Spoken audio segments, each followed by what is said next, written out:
Merry Christmas po sa ating lahat and Happy New Year po in advance. Maraming salamat po sa lahat ng bumati, no? And ito, Paskong Pasko mga kabayan, pero nandito kami ngayon. Yes, December. Pero nandito tayo ngayon sa sa kabundukan. Maghahanap tayo dito ng bahay na sino ang may handa. Makikikain tayo kahit pansit man lang po mga kabayan, no? Makikikain po tayo. Kaya nandito tayo ngayon sa bundok. Kayo, ano po ang handa natin dyan? Ano po ang handa nyo? Pwede po ba makikikain? Makikikain po tayo. Makikikain ang buong team sa handa nyo. Sino kaya ang magpakain sa amin itong mamayang Noche Buena. Noche Buena ba pag 'di ba? Tapos pag New Year, medya Noche. Oh. So sino kaya para susugod kami at makikikain? Hindi naman kami masilan. No, hindi kami picky. Kahit anong pagkain, basta hindi nakakalason, go. No problem po sa amin yan. Ay Diyos ko, sana hindi uulan. Sasabay sa Kapaskuhan ang panahon para maramdaman ng ating mga kababayan. Ayan, ako naman dito ay ewan. Sobrang ang mga tao ngayon dito sa bundok bumaba. Siguro bumaba sila dahil pupunta kami, no? Siguro natunugan na maghahanap kami dito ng bahay para meron kaming makakainan. Bumaba, nagsibabaan po silang lahat mga kabayan. Dami namin nakasalubong kanina, mga mag-asawa kasama mga anak nila, may naglalakad, may nakamotor, kulong-kulong. Syempre namamasko sa mga ninong at ninang. Diyos ko, sino kaya ang swerte, no? Maraming ninong at ninang. Ako mga kabayan, isa lang ang ninong ko at ninang, mag-asawa pa, no, na napakabait. Hi po ninong ninang, kumusta po kayo dyan? Nasa bundok sila, kung saan doon ako pinanganak sa barangay na, no, kapitbahay namin. Napakabait. Kaya pag umuwi din ako ng Negros, pinupuntahan ko. Kaya lang, syempre ako na nagbibigay, no? Matagal na ng panahon na ako na nagbibigay sa kanya. Nung kabataan ko, grade school, no, ay talagang pumupunta ako sa kanila. Nung nag high school na, nahihiya na ako. Nung kumagkita lang kami, ayan, pero hindi na ako pumupunta sa bahay kasi nahihiya na ako. Tapos siyempre may mga anak na silang binata at dalaga, nahihiya na ako pumunta doon. Pero nung elementary pa lang, bata pa lang, oo, yes, walang absent yan, or sila mismo ang pupunta sa akin, ganyan. Tapos nung malaki na, syempre ako na nagbibigay, no, ako na nagbibigay sa kanya. Nung nasa na tayo, may kunting kita na, syempre bumabawi ako sa ninong at ninang ko. Yung nga lang, isa lang. Kaya yung iba swerte dyan, ang daming ninong at ninang pagdating ng Pasko, bongga, dami regalong, daming mga cash, kabilaan ng bigay. Pero ganun pa man, no problem. At nandito nga tayo muli sa magandang Kabihasnan. Wala, yung aking Pasko ngayon mga kabayan, nag-iikot lang dito sa kabundukan para langhapin ang sariwang hangin, Oh, kasi busy ang ano ngayon, ang kapatagan po mga kabayan. Nandito lang ako sa tuktok ng bundok ni Tatay Romy. Ayan, naka ano ako ngayon, naka eyeglass to. Naka eyeglass ko mga kabayan, pero anong tawag dito? Eyeglass siya at the same time may pag ano may araw, itim siya. Ayan oh. Medyo dark. Pero pag nasa ano, white siya. Nakalimutan ko anong tawag diyan. Kasi masakit ang mata ko. No? Parang nagbe-blurred na yung paningin ko mga kabayan. Siguro sa init, laging nainitan, walang salamin. Kaya sabi ko magsalamin ako minsan. Tapos masakit ang mata ko. Nahihilo ako kaya nag-eyeglass ako ngayon. May sunglasses naman din ako. Sabi ko ito na lang. Pwede naman to. Pang eyeglass at saka sunglasses. Double purpose naman itong suot ko ngayon. Kaya yes mga kabayan. May problema dito kay Tatay Romy and Marwin and Bentot. Kaya ako'y napasugod dito sa Pasko. Dahil kailangan ko silang puntahan at kausapin, no? Ay Paskong Pasko ngayon. At so yes po mga kabayan. Kailangan kong bumaba at pumunta ngayon dito kay Tatay Romy and Kuya Marwin and Kuya Bentot kasi may problema. Paskong Pasko, may problema kaya kailangan kong babain at kausapin ng masinsinan itong tatlo po mga kabayan. Kaya tayo ay bumaba ngayon. No, bumaba ngayon at kausapin ko, no, para naman kahit papaano ay magiging okay ang lahat. Kaya samahan niyo po ako mga kabayan sa aking pagbaba ngayon. Ang tanong kung nandiyan din ba sila, baka mamaya ay napadpad na naman sa ibang bundok kasi madalas wala yung isa. Yung isa naman nandoon sa ganito, nanguhuli ng ibon sa malayo. Yung isa naman nandoon din sa kabilang bundok para mangalap ng mga pagkain. Oh, yung isa naman nandoon din sa kabilang side dahil nanguha ng kahoy. So meron silang kanya-kanyang pinagkakabisihan mga kabayan, no? At eto na nga, tayo ay bababa. Sana hindi sila namasko. Baka mamaya pumunta sa kabilang barangay sa mga kaanak, no? Wala tayong madatnan. Oh. Kaya tayo na lang ang ang pupunta ngayon. Bababa na lang tayo mga kabayan. Paskong Pasko. Kaya Merry Christmas and Happy New Year. Merry Christmas po sa ating lahat. Don't you worry po mga kabayan ha. May handa tayo o wala, ay ayos lang yan. Magpasalamat pa rin tayo dahil umabot pa rin tayo ng ilang Pasko, no? Ang importante ay still alive, di ba? Ganun lang ang buhay. Hindi puro fiesta, hindi puro happy, may kunting sad din, no? Kasama yan sa buhay mga kabayan. Yung iba ngayon busy sila, no? Kahapon super traffic. Kahapon kahit sa Inlex po mga kabayan, no? Traffic.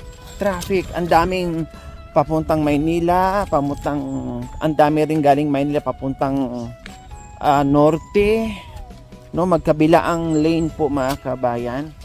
Traffic, no?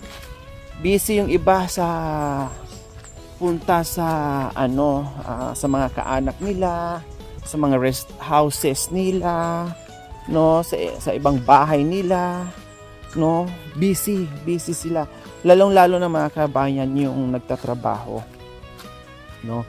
Yung nagtatrabaho, lalong-lalo na po yung nagtatrabaho na minsan lang makauwi sa pamilya, malayo sa pamilya. Kaya yung mga pagkakataon na ganito, mga holidays, kahit anong hirap at anong traffic po mga kabayan, umuwi sila, nakikipagpantintero, ano ba yun, no? Para lang makauwi at masilayan muli ang kanilang pamilya kung mga kabayan.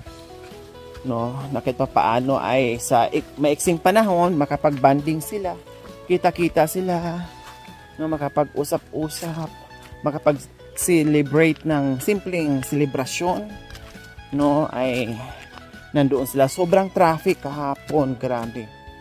Ngayon medyo maluwag-luwag ng konti, pero ewan ko lang pag uwi namin mamaya kung matraffic kami. Pero sa bayan mismo, maraming tao namimili. Kasi Noche Buena na mamaya, no? Ay busy sila. Ako naman si Charlene, no, ay nagbisi-bisihan din kami noong nakaraan. Ay kahapon ba 'yun, nakaraan? So sumingit din ako ng ng ilang oras bago kami pumunta ng bundok, kaya nakarating kami dito hapon na at ginabi na naman. Dahil syempre ay busy din tayo sa ating munting salo-salo para mamaya, no, nagbisi-bisihan din sa salo-salo para mamaya mga kabayan. Kaya ichichik ko yung tatlo dito. Titinan ko kung anong magiging pagkain nila mamaya, no, titingnan ko para meron din silang pagsalo-saluhan. Meron silang pagsalo-saluhan kahit pa paano, no, na kahit tatlo sila. Meron naman silang Christmas tree, meron namang mga gamit and everything. So titingnan ko ngayon kung anong iiwanan namin na pagkain para sa mamayang gabi nilang Noche Buena, no, kahit simple, no, pag magluto ba sila ng pansit dyan o karne, ihaw-ihaw, something po mga kabayan, okay na yun, no problem na yun mga kabayan. Ang importante ay meron silang at first time nila tatlo na magsama-sama sila at mag-celebrate ng ng Noche Buena po mga kabayan. Yun yung mahalaga doon. Yun yung mahalaga doon ngayon na magsama-sama sila. So nandito na tayo mga kabayan. Oh. Ayan, nandito na kung saan. No, napakadulas dito, na nakakatakot. No? Akala mo sa camera ay okay lang sa tingnan, pero nakakatakot mga kabayan. Kami nga ilang beses na ditong dumaan ay nadudulas pa rin. So ayan, tingnan natin kung kompleto kaya ang tatlong hari ngayon. Si Gaspar, si Baltasar, sino pa yung isa? Nakalimutan ko isang hari. Siguro namatay na yun kaya nakalimutan. Si Gaspar, si Baltasar, si Melchor. Si Melchor nga ba? Aba, may umuusok. Mukhang maaga ang Noche Buena nila. No, may umuusok sa nakita yung mga kabayan, ang dapugan na nandyan na naman sa gitna ng terrace nila. Ang daming pwestong dapugan na yung mga kabayan kung saan-saan yan. Ay, ano ba yan? Anduras, sinasabi ko na nga ba eh. Ayan, di ba? Maaga siguro ang Noche Buena nilang tatlo. Kasi maaga may pausok na sila mga kabayan. Mukhang tahimik, mukhang si Tatay Romy lang ang nakikita ko. Si Tatay Romy yan, no? Ayan, nakikita kong tsinelas si Tatay Romy yan. Mukhang tahimik. Walang kaguluhan na nangyayari.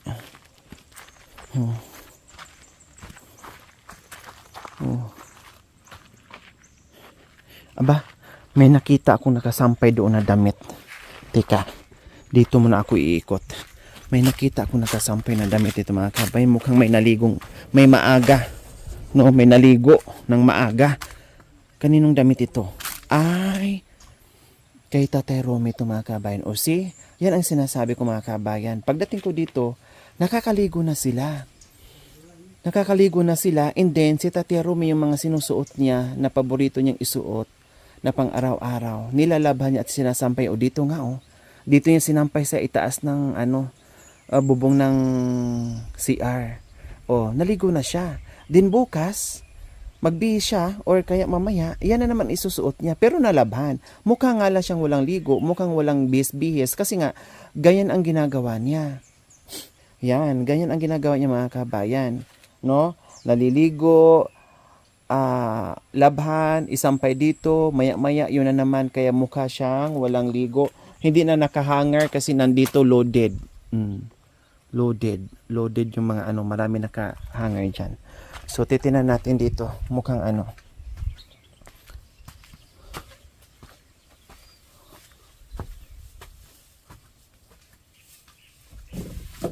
Hi! Good morning!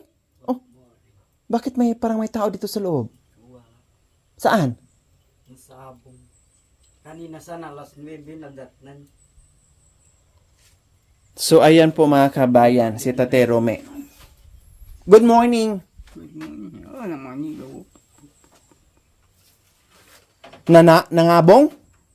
Ilaw. Nangilaw? Aday, nakabihis ka ngayon Saan punta? Ito. Ha? Nag-standby. Mag-standby daw mga kabayan. Saan ka mag-standby? Ba? Sa bahay lang. Bukang bagong ligo ka. Nakita ko yung damit mo doon. Oh, nakaligo na yung mga kabayan. Oh, di ba? Oh, Marvin, anong meron dito? Bakit nagpausok? Kape? O bakit ito? Anong nangyari? Anong ulam natin? Ano to? Ay, ang tilapia pa. Hindi pa maubos-ubos. Kita nyo naman mga kabayan. Ang daming tilapia. Ang daming ulam. Pero nanghuli pa rin sila ng ibon. Ay, ang daming kanin. Ay, ibon din. Ang daming ibon. Ang dami yung ulam. Diyos ko mga kabayan. Ang daming ulam. Isda, ibon, kanin, walang gutom. Ha? Abong. Ang daming ulam nila mga kabayan, hindi maubos-ubos. Grabe. Oh, 'di ba? So, Marvin, kumusta? Anong balita? Nasaan si Kuya Bintot? Anong oras umalis? Kaninang 8. Oh, talagang hindi mapipigilan, no? Talagang ganyan. Tigas ulo. Oh, mamaya magdala ka ng martilyo para pukpukin mo yung ulo kasi sobrang tigas, pukpukin mo, pakuin mo Sabi kanina san marat na niya sa'yo. Oh. Kaso sabi niya hindi na darating. Hindi na darating. Kaya pumunta na naman sa abong. Naligo na? Hindi pa. Hindi pa. Pinaligo ko si tatay tapos sabi ko sa niya, sunod ikaw lang sunod tapos na si tatay. Oh, tapos? Ayaw maligo. Ayaw maligo. Kailangan pa talaga ako kasi magsabi, magmando bago kikilos. So ngayon mga kabayan, saan ba ang lakad nyo ngayon? Kasi mag-uusap tayo, saan ang lakad nyo? Pangasinan sabi mo. Ay, bakit anong gagawin nyo doon? Tutawang kati. Hindi, nasabi ko ba? Tu nasabi mo kagagati. Iwan ko sa pagod ko lang siguro, Marvin. Aute. Or naglalakad or nananaginip ako na naglalakad na natutulog. Hindi ko alam. Tu away na mita. O ano pa bang sabi ko, ha? Away na umita. Hindi ko nga maalala, Marvin. Alam mo naman na pagod ako at busy ako. Ano pang sinabi ko kahapon? Kaya tinatanong kita. Ha? Sabi mo dun tayo mag-New Year Pangasinan. Pasko. Magpasko. O bakit pupunta kayo doon? Ikaw nagsasabi. Ha? Ano? Ikaw nagsabi. Ay, nasabi ko ba? Oh, tanong ko kay tatay kung narinig niya yon. Tatay Romy, saan kayo sa Pasko? Saan kayo sa Pasko? Ha? Saan kayo? Aalis ba kayo? Hindi. Bila mo dito? Oh, Villa Maria lang pala kayo, Marvin. Sa'yo naman, Pangasinan. Villa Maria kayo? Sa barangay? O, doon lang pala eh. Away dito. Sinong puntahan nyo doon sa Villa Maria? Sinong puntahan nyo? Sino? Kambo. Ha? Sino yun? Pasko naman ulit tayo'y magsiawit pa rin. Kasi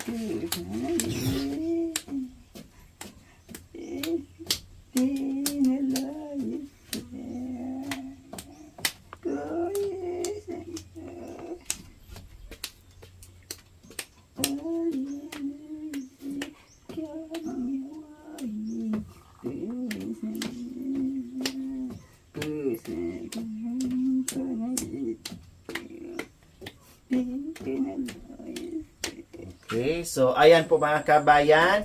Yes, nandito kami kasi sinundo namin si Tatay Romy and Kuya Bintot and Kuya Marwin kasi meron kaming pupuntahan. Mamamasko kami sa malayong lugar. Kaya lang ang problema namin ngayon ay wala naman si Kuya Bentot dahil meron na namang business na inisikaso doon sa kabilang kabundukan mga kabayan. Kaya hanapin pa ni Kuya Marwin.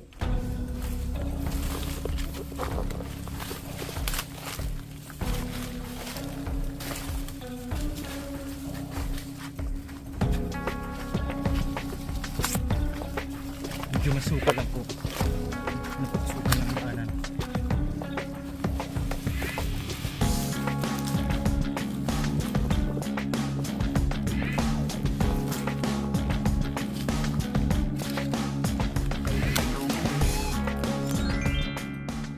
Thank you for watching. Don't forget to like, share, and subscribe.